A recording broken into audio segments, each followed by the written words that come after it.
All right, what's up guys? So we are out here on another run.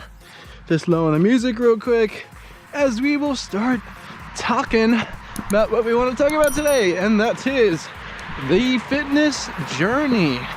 And you know, one particularly important aspect of it is to thrive in it, right? To excel within your fitness journey.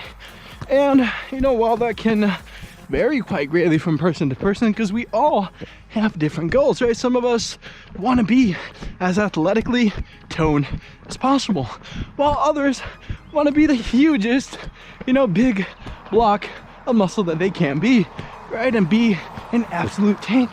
And while others may simply, you know, just want to lose some weight, right? Burn some extra calories here and there. So, you know, for you, regardless of what you define your fitness journey to be, we are going to give you 4 tips in order to thrive within your personal fitness journey. And you know, starting out with tip number 1, we all start, you know, with a written motivation, right? A written reason why you want to do this, right? Why you want to embark on something crazy like this, right? Because fitness is not easy. It's hard, right? It takes a lot of willpower, a lot of, you know, mental fortitude per se. And you know, for you, you got to figure out the reason why. Yo, what's up, man? And you know, from that you can start working, right? You can get the ball rolling and, you know, figure out what the reason is why, right? It doesn't have to be that long, right? And you know, from that, continually ask yourself why. I keep, you know, cutting in to those deeper layers as far as why you're doing what you're doing. And you know, from that you will get deeper reasoning, deeper motivations between why it is that you want to embark on something crazy like this, right? It goes beyond, you know, simply wanting a six-pack, right? Or bigger guns, right? There's got to be a reason why, right? Because you want to be able to protect your family better, right? And outdo these misconceptions that you had as a kid. Maybe you felt too small and, you know, weak per se. So, you know, for many, that may be the case. And, you know, by embarking on your fitness journey, by going about these goals, you will be able to overcome that. And, you know, I don't know about you, but that would truly light me up, right? And make me feel so motivated and so ready to slay the dragons that I have to slay in order to get bigger, to get faster and stronger. And you know, from that you will have the groundwork set up, right? The whole mental part of it will essentially be figured out from that, because a lot of the fitness work that we do in here in the gym and wherever is mental, but it's not just the physical act of picking up a weight and moving it, or, you know, going to a park and running and moving your feet. It goes beyond that. There's a huge mental aspect of it, right? Pushing beyond your own perceived limitations, right? Working out when you feel tired, continually going, and so forth. And that requires deep motivations, deep reasons why it is that you're doing whatever it is that you're doing. And in this case, it is embarking on that fitness journey. And you know, once you have those motivations written down, ready to go, we will go into step number 2, or tip number 2, in order to thrive in your fitness journey. And I like to say it in chronological order because I don't feel you can do number 2 without 1. And you know, that is to write down a written plan as far as what exercises you want to do, what workouts in particular. And you know, from that you'll have an understanding of what it is that you want to do, right? Because oftentimes, right, the work doesn't stop by simply just going to that gym, right? Getting your butt inside there. And while yes, that may be a huge victory for many, right, for a lot of people that's super hard. And you know, I don't blame you, but you know, once you get there, what are you gonna do? And even you can argue, to help you get inside the gym, set a schedule, right? Write down which days of the week you are gonna go to the gym, which days of the week you're gonna be at the park. So, you know, where there's times where you wake up tired and groggy and stressed out from work, you're gonna remember what you're gonna do, and that's go to the gym and work out and work on yourself. And you know, from that, it's only up from there, because you have everything written down, you're ready to go.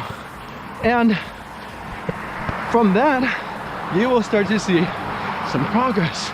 And you know, while that's great, it's awesome, it's fun, it's dandy, because you know that if you put down on paper that you're gonna be in the gym for an hour working up your body, doing, you know, 2 or 3 exercises per muscle, those things are gonna grow. Great. But you know what's gonna happen if you don't modify your workouts is that you're gonna stagnate in the gym. You're gonna see that you're not gonna be able to push more weight and see more improvements in your aesthetic appearance.